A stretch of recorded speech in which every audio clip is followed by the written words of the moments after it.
Assalamu alaikum and a very good evening. I welcome you all in the COVID-19 awareness session today. My name is Kanza Najam and I teach history and Pak studies in APS Fort Road Rawalpindi Girls Wing. I have with me here today Ma'am Kuraz Raja, who will be providing the technical assistance to us. Thank you very much, ma'am, including our 10 budding students from 9th and 10th grade. Well, we're all gathered here in this online session to spread awareness regarding the novel coronavirus outbreak. This is a recorded session and will be shared with others as well. As you all know, that the world is facing this grave situation where it is at war with an unseen enemy, which is just a mere virus. Well, coronaviruses are a large family of viruses that are known to cause illnesses from mild symptoms to severe life-threatening conditions. This outbreak was first identified in Wuhan, China in December 2019. And this epidemic quickly spread all over the world like wildfire, affecting more than 188 countries. On the 11th of March, it was later declared a pandemic by the World Health Organization, and to date it has caused over 308,000 deaths. But hope never dies, as 1.63 million people have recovered as well. Today we will discuss its spread, prevention, its impact, and human resilience, of course. So I request all the students to introduce themselves in alphabetical order. Yes, please. Assalamu alaikum. My name is Bisma Adil and I'm from class 9th D. Yes, good. My name is Fatima Ali and I'm from Okay, great. Assalamu alaikum. And I'm studying in class 9th B and APS Fort Road. Okay. Moving on.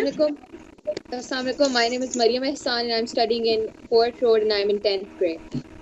Good. My name is Mariam Salman and I'm from class 9th D. Assalamualaikum. My name is Mama Ali. I am from class 9B. Assalamualaikum. My name is Sayyida Arooj Fatma. I study in 10th C at Apsex Fort Road, Rawalpindi. Assalamualaikum. My name is Wajiha Bra and I study in 9th grade D. My name is Zainab Khan and I study in class 10C APS Fort Road. Good evening. I'm Zahra Wasim from APS Fort Road and I'm studying in grade 9. Okay, excellent. So without much ado, let's begin. Firstly, we will talk about the spread of this deadly virus. So Fatma Ali, what do you think led to this massive spread of the virus so quickly all across the globe? Yes, please. When the outbreak in Wuhan started, unfortunately, we did not take it seriously. We did not follow the safety measures and kept gathering and meeting and pursued our normal life. No physical contact between masses could be stopped, and as a result, one fine month we all came to know that now the entire world is infected from this virus. Simultaneously, we had not foreseen any such virus that was not even high that it could infect them. We had no strategy or financial management for such a health crisis. Now, it is very difficult for us to contain it or contain it in a small region. Okay, that's great.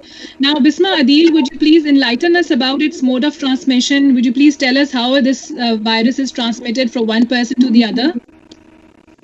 COVID-19 is primarily spread between people during close contact, most often via small droplets produced by coughing, sneezing, and talking. The droplets fall to the ground or onto surfaces. People may become infected by touching a contaminated surface and then touching their face. It is most contagious during the first 3 days after the onset of symptoms, although spread is possible before symptoms appear, and from people who do not show symptoms. Okay, excellent. Vajia, could you please add on to it?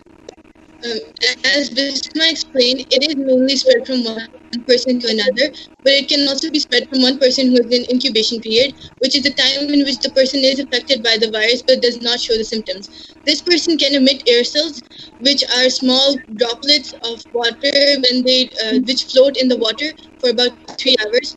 Another person can inhale these aerosols and then become infected. That's why it is very important for us to wear masks. Very well explained. Well, as you all know, that the countries have gone for hit and trial measures. So, what kind of measures do you think have been proven very effective by the countries to stop this virus from spreading? So, Mama Ali, would you please, explain it to us? As we all know that this virus actually spreads from a very close contact with the person who has it. So countries like Germany started by putting a nationwide ban on gatherings, which prevented this coronavirus from spreading. And then some other countries like France, Italy, and China, and then they went a step further and put a lockdown in their countries. This that meant that people had no option but to stay at home, and they were not allowed to go outside. The public transport was people not allowed to use public transport. The schools, offices, business were all closed so that this virus was not spread, and this proved very effective as it reduced the number of cases. And Mariam Salman, what do you think about it? Further, I'm going to give the example of South Korea, as it has had one of the earliest and most robust responses to the coronavirus pandemic. The impact is very clear, as South Korea has one of the lowest fatality rates globally, with a rate of only more than 1%. Just one week after confirming its first case, the government of South Korea opened more than 600 testing centers designed to test as many people as possible and as quickly as possible. They have also implemented such policies that allow them to access people's personal data to identify people who may have come into contact with known cases, and to ensure that they get tested. These policies have also been proven very effective in lessening and even stopping the spread of the virus. Excellent, very well explained. So let's burst some of the myths associated with it. Zara Wasim, what are the myths and false info related to it, which is like circulating around the net? Yes, ma'am. During this crisis, some myths have been born, and people have started believing in them without any research. The major ones are that due to the outbreak in meat processing plants, stop eating meat, we can get COVID from it. While the fact is that we can't, because COVID is not a food-borne disease. To get sick, we inhale, not ingest virus. And also, the cooking the meat kills viruses anyway. The second myth is that disinfectants have no downside, so we can use them liberally. But the truth is that disinfectants may promote bacterial resistance by a factor of 4. So prefer soap and water for hand washing, and use disinfectants in moderation, and switch brands often and leave them on surfaces longer. The third myth is that we must buy groceries with bleach or you'll get COVID. While the truth is that such bleaches or chemicals used does more harm than good. So up till now, no COVID cases have been linked to contaminated packet. Just wash it with normal water. And the fourth and the last is that using garlic or lemon with hot water or onion in the room will prevent or cure COVID-19. And the truth is that it's just a made-up fact. None of these substances have been scientifically tested against COVID-19. Okay, excellent. So, Mariam Ehsan, do you have anything else to add on to it? Yes, ma'am. As COVID-19 continues to make the news, a host of untruths has surrounded the topic. So I'd like to address some myths over here. The first one is that spraying chlorine and alcohol-based products on your skin. Now, alcohol-based products and chlorine can cause burns and serious allergies, especially if they enter your mouth and eyes. Now, we can only put and use them to disinfect surface cats, spread or transmit the virus. It may include other animals as well.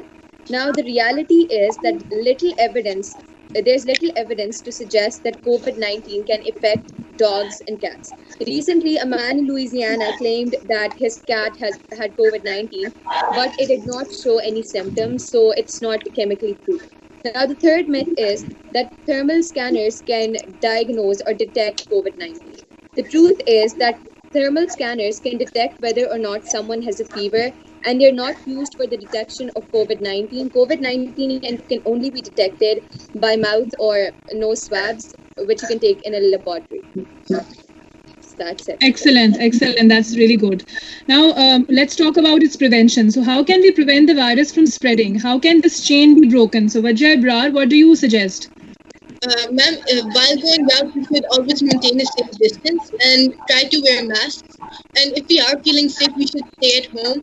And if we need to sneeze or cough, we should do it in our elbow. We should always follow the rules of our local health authorities and wash our hands with soap and water. And if soap and water is not available, we can also use sanitizer, but it needs to be about 50% of alcohol content. Very good. So Fatma to Zara, what do you think about it? Ma'am, as you have said, there's not much we can do, but the few things we can do is practicing social distancing. As it said that it transmits from person to person, so we should maintain at least 6 feet of distance between ourselves and the other person. Then we should also use flexible elbow. You should use disposable tissues and our elbow for touching our mouth. We should not directly touch our mouth with our hands. Then we should also clean our hands regularly with often in times with alcohol-based hand rub or soap and water. Okay, great, excellent. So what kind of measures actually do you all take at home to keep yourself and your family safe? Yes, Aruj, you go first. Actually, COVID-19, the best way to prevent COVID-19 is to be well aware about the disease, how it causes and how it spreads. So my family and I are frequently using the hand sanitizers and we are wearing the mask. We have avoid going to crowded places. And the one thing I want to add in it is raise your immunity. Immunity is a very important step that can help a lot to control the virus. Eat healthy vegetables, fruits, and take vitamin supplements regularly, and this can contribute in the prevention of the virus. And we are frequently disinfecting our knobs, doorknobs, handles, and we are also raising awareness about the COVID-19 in our locality. Excellent. That's the right thing to do. Visma, how do you keep your loved ones protected? In my house, my mother is most inclined to boost our immunity. The age of COVID-19 varies from 5.5 to 8.5. All we have to do is resist the virus is to consume more alkaline foods above the acidity level of virus, for example, lemons and oranges, mangoes, etc. Besides that, every day we clean doorknobs, windows, with this and infected surfaces with disinfecting wipes. Excellent. Well done. You are working in the right direction. Now, Zara Wasim, what measures you and your family are taking to keep each other safe? We are strictly following all the precautions given by the government. We have self-isolated ourselves and are in quarantine. When we go out, if necessary, we wear masks, keep 6-foot distance, and wash our hands often by soap and water. And we are also conveying this message to all our friends so they can stay safe as well. Excellent. Well done. Now, it's our duty, as we are not supposed to think about ourselves, but we need to think as a whole. So, Zainab Khan, how have you tried to spread the awareness on your own? Ma'am, first of all, through social media campaigns by social apps.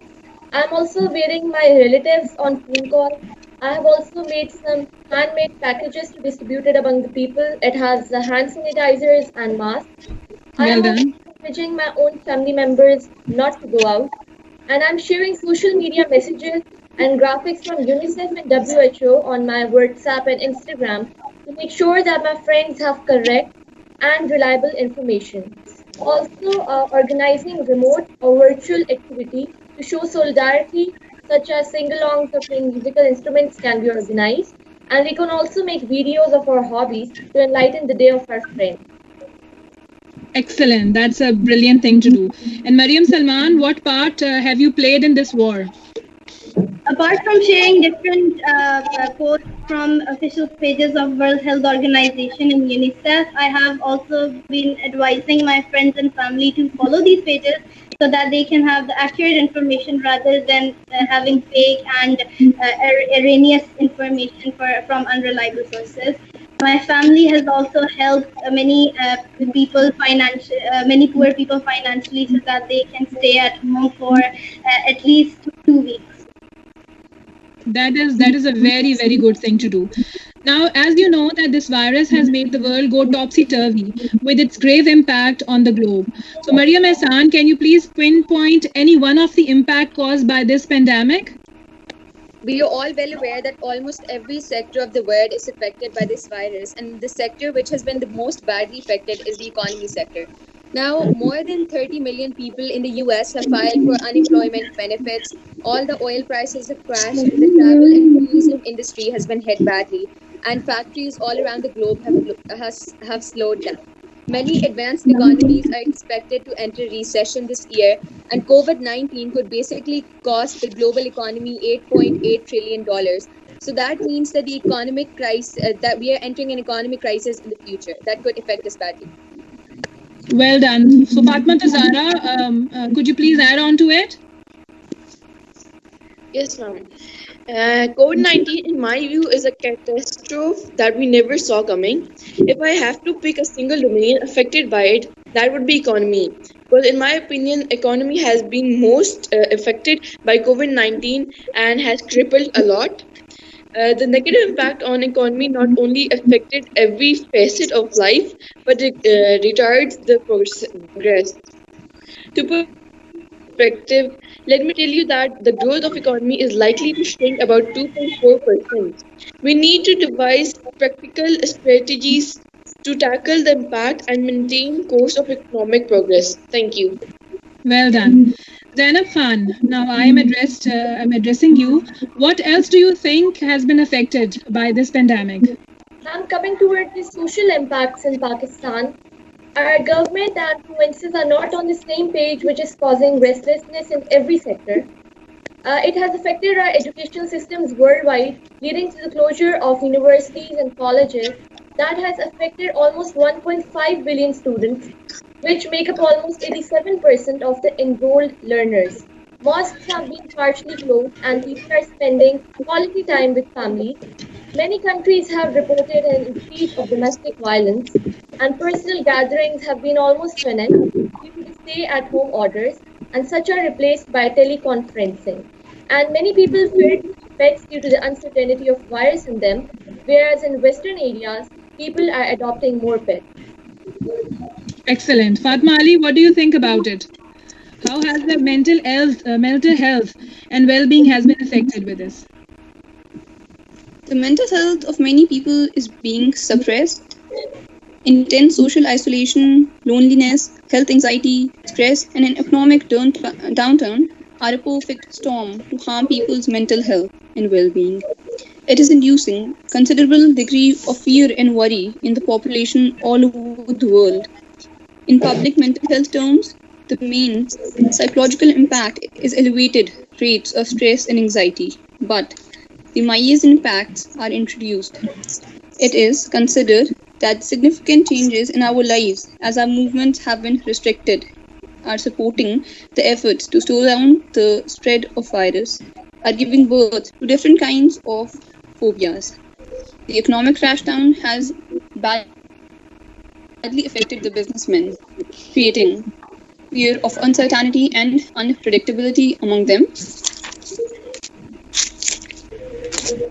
The state of hopelessness is in the oppressed society of the class has somehow generated the melancholic environment. Lack of eye contact and physical contact is affecting our emotional health very badly. We are all going through some mental trauma, depression, or we can say a phobia, a fear of unknown, because we don't know what's going to happen the next moment. Are we going to live or die? The COVID-19 outbreak as a global emergency on 30th January 2020, and in response to flatten the curve, governments enforced the border shutdowns, travel restrictions, and quarantines.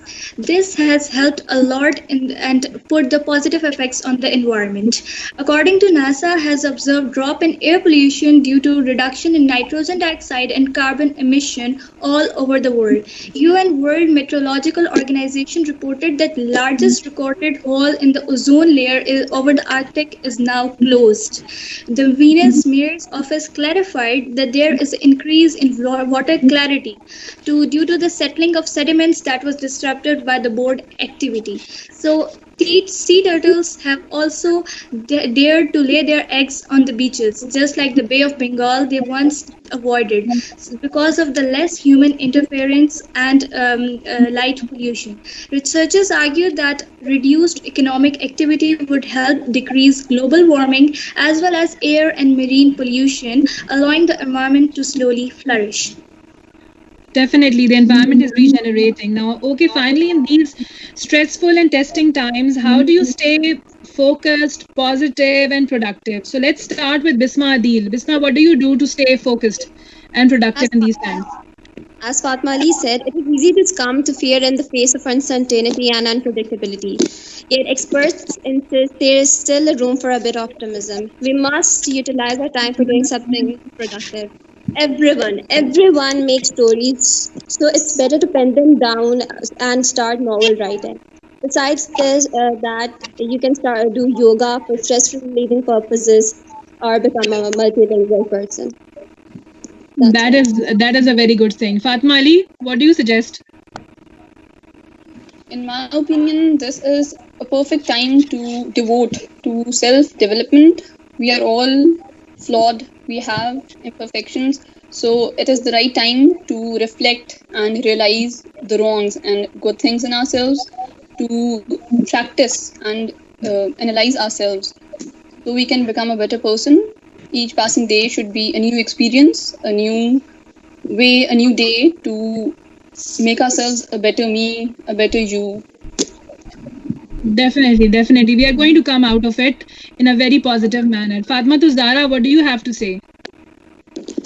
In my opinion, we should use the provided time for things that we were unable to do before in our lives, like finding new things, trying new things out, or spending time with our family, reciting Quran, and things that we were unable to do before. And we should also self-groom ourselves to become a better person. Thank you. Yes, Mariam Hassan. It's your turn now. I've been writing a lot. I usually write stuff, so I've been polishing my skills, and I've been writing stuff now. And I've also read a lot of novels. So one of the books that I like to share with you guys is Stones into Schools. It's basically a book that promotes peace, not by bombs, but by schools, and especially in Afghanistan and Pakistan. So the writer is basically building schools in Pakistan and Afghanistan to help the people of the tribal areas. Definitely. Thank you so much for sharing such a good book with us. Definitely, we are going to go about it and read it. Mariam Salman, yes, you're next. Apart from studying, I have been reading lots of books, and I have also been trying to learn how to draw by following YouTube tutorials.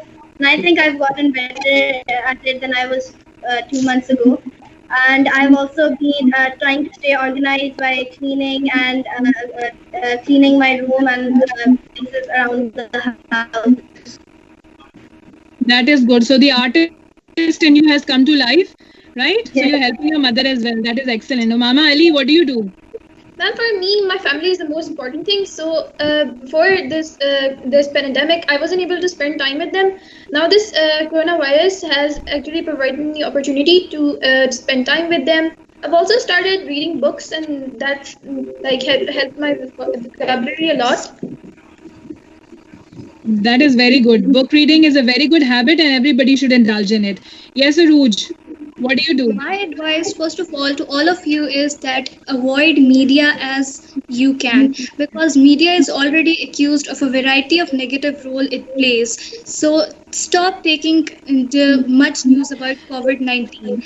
Focus on the number of patients that have recovered, not on the deaths. Although there are many deaths recorded due to this virus, but focus on the positive side, that there are a lot many other patients which have been recovered, and indulge yourself in some kind of hobbies or activities. Like myself, if I talk about me, I have cooked and baked some things very yummiest dishes like cookies and brownies. And one more thing, I have painted, and I want to show you all guys my painting I made.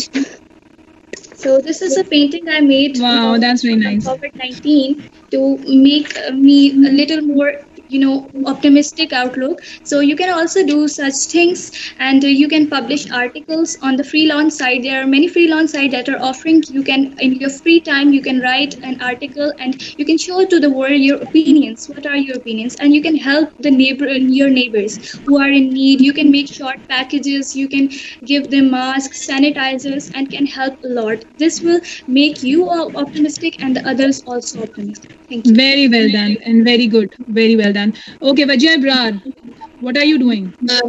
Most of all, I'm helping around the house with my mother for cooking and stuff like that. But other than that, another thing that I've started doing more is exercising. Exercising actually releases chemical in your mind which makes you happy and less stressful. So in during this time, we need to stay less stressful, and exercising is a good way to do that. Also, since a lot of us do go on Netflix to watch movies and stuff, there is a good documentary on it, World War II in color. It's very informative, and if you want to watch it, it's a good thing to watch. Yes, so documentaries are always good and very, very helpful and informative. Okay, Zainab Khan, you're next. In this time period, I am going on walks, and I'm also making some packages like these to help the poor people out there who can't afford these. And furthermore, at this time, we should spend quality time with our families. And at this time, we should work with patience, with resilience, and competence, because it's not about me; it's about us. That is excellent. Very well said. It's not about me, it's about us. Zara Wasim, you're next. Yes, ma'am. Ma'am, I've been spending a lot of time with my family and helping my mother out. I've been practicing my religious activities and making myself more calm and peaceful. I've also started learning foreign languages, and I've also started painting so I can be optimistic. Very good. So being bilingual and artistic is the best way out of it. Okay, well done. Well, at the end, after listening to all of you bright ones, I was really, really impressed. The knowledge you have, the knowledge you've gone through, acquired, and I hope that it goes a long way and it helps us coming out of this problem. I know we have borne many losses of many beautiful souls in these past few months, but God has bestowed humans with such power which makes them rise against every fall. I would like to close our discussion on this beautiful quote by Catherine Devray, like tiny seeds of potent power to push through tough ground and become mighty trees. We hold innate reserves of unimaginable strength as we are resilient. So be resilient, stay strong. We are going to strike back and we are going to come out of it in a very positive manner, and we will be better persons, inshallah. So on this note, I would like to say thank you very much to all the students, to Ma'am Kurat for your participation. Take care, stay safe, and see you soon back in school, inshallah. Take care.